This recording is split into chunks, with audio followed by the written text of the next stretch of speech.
Hello YouTube and welcome back to the channel. I am Benjamin Williams and today we're going to be doing another lab within the home lab today.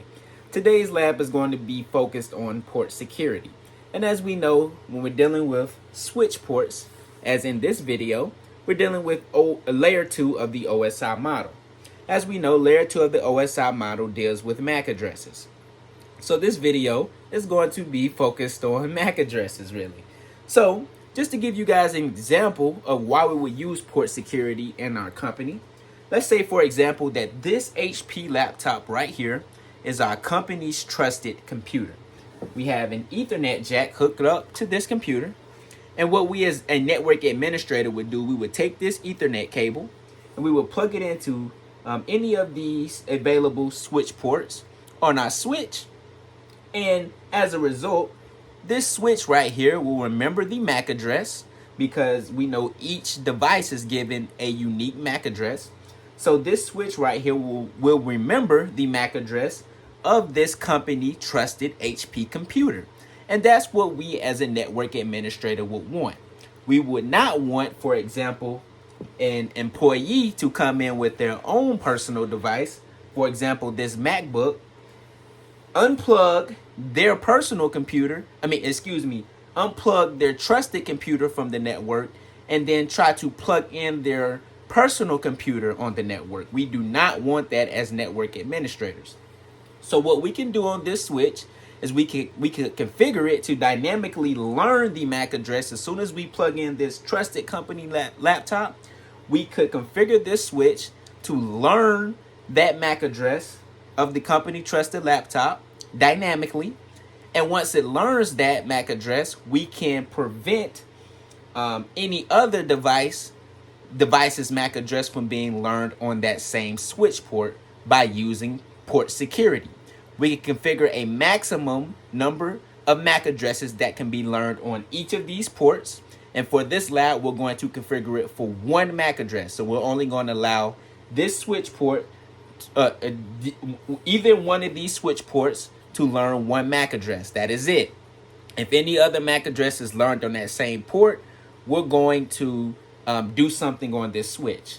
Now, what we could do is we can do a violate, a restrict, or a shutdown.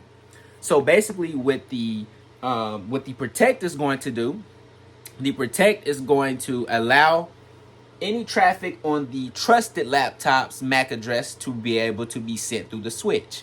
But for the personal laptop, that traffic will be blocked. Now, the restrict is going to increment a counter in this switch every time a frame is sent to that bad MAC address. So then as a network administrator, we can go back into the switch, see exactly how many frames were tried to be sent over that port, and then be able to use those statistics to better improve our network. And then the last thing we could do is we could shut down the port if it learns more than one MAC address. And then as a network administrator, we would have to go into the switch, administratively shut down that port, and then bring it back up. All right. So doing this on our network will help us prevent also attackers from being able to come onto our network and be able to just spoof their MAC address in the command in the terminal command line, or just buying any type of software to spoof their MAC address as well, and sending in a whole bunch of frames with different MAC addresses, and as a result, filling up the MAC address cache on our switches. We do not want that either, because they fill up the MAC address cache, undesired things could go on with the switch. For example, it overloads and reloads, and that brings down a part of our network. We just want to prevent those types of things from happening. So one of the things that we can do on our switches is configure port security. So here is the network design that we're going to be working with. Kind of just giving you guys a draw out of what we're going to be doing. I have all of my commands down here as well. But we can see our Ethernet switch. And this is our trusted desktop. And we have an employee over here named Ben, and he has his personal computer.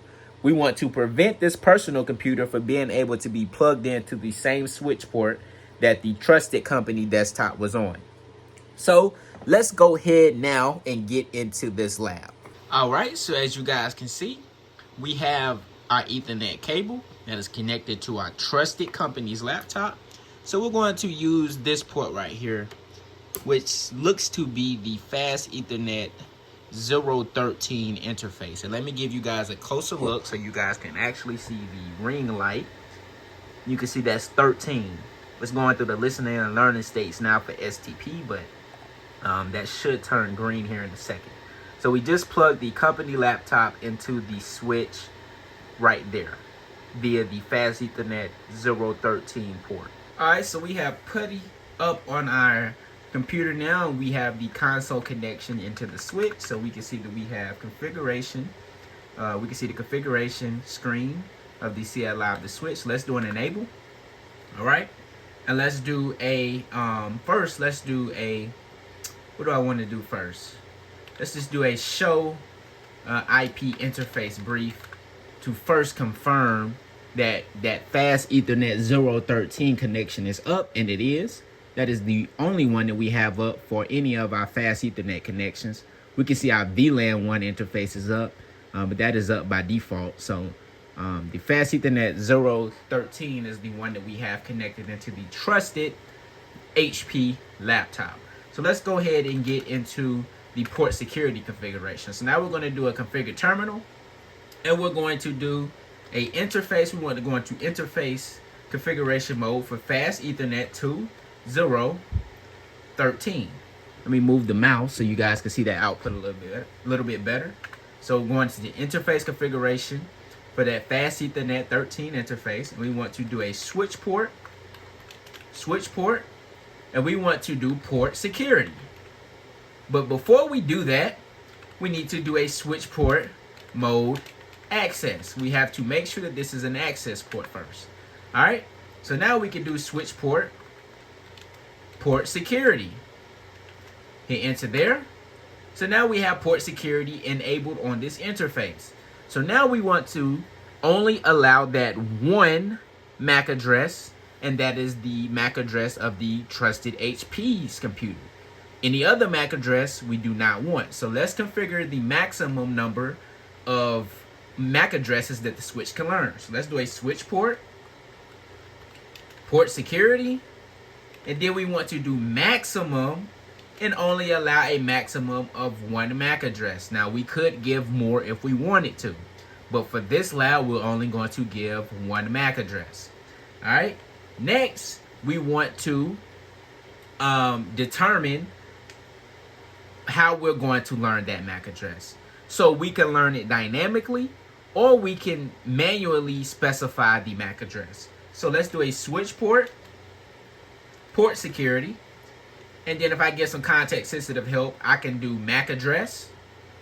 MAC address. We want to do MAC address, and we can either specify the MAC address, so that will be typing in the actual MAC address of the device that we wanted, or we can do sticky. Sticky is the dynamic option, and that is the one that we want to use. So let's do sticky. Sticky. All right. Say enter there. Now what we want to do is we want to, if another MAC address is learned on this same Fast Ethernet 013 port, we want to disable the port. All right. So let's do a switch port security, and we can do a violation option. And if we check the different options, we have protect, we have restrict, and we have shut down. And we went over all of those earlier, but let's just do the shutdown because we want to put this interface into the error disable state if another device is seen with a different MAC address on this same port. So now let's say enter there, and let's give an exit. All right, now let's back the camera up, and now let's plug in our untrusted laptop or the MacBook. All right, so let's go ahead and remove the trusted connection. That is the one to this HP. We can look at the Ethernet cable and see the entire run that is running up into this Ethernet port. So now let's unplug that. And I have another connection over here on my MacBook, and let me not make sure that that doesn't fall. All right, so we want to go into the 013 It was a 013. Let me make sure. 013. That is this port. I almost plugged into the wrong one. And you can see that it is going through. It tried to change the up. We can look at the output right here. Tried to change the up. And now it's going through the spanning tree. It should be going through the spanning tree states. And yep, you can see now it's in the air disabled mode. So I kept the output for putty up so we can see exactly what is going on the switch.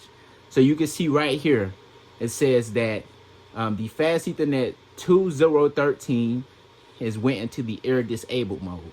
And it didn't go straight into that mode at first, and that is because it had to go through the different spanning tree states.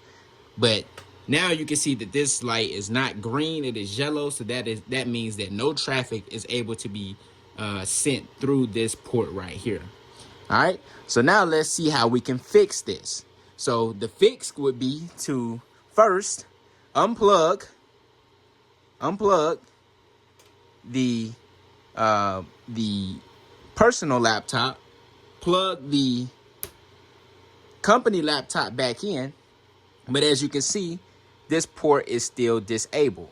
So what we're going to have to do is we need to get on this switch now. And if I do a do show interface status, we should be able to see all of the port states. And if we look at the fast Ethernet 013 port state, it is in the air disabled mode. All right.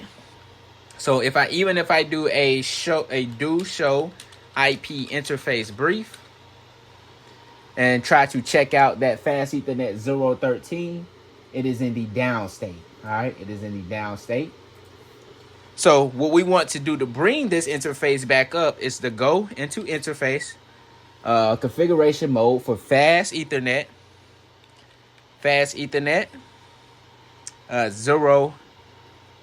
2013. I'm sorry, 2,0,13. Not comma, but it should be slash. And do a no shut. Let's do a shut first. And now let's do a no shut. All right. Now you can see that port has been changed to the administratively down state and it's back up. And now it's going back through the spanning tree states. So if we do a do show spanning tree, we should see it going through the different spanning tree states.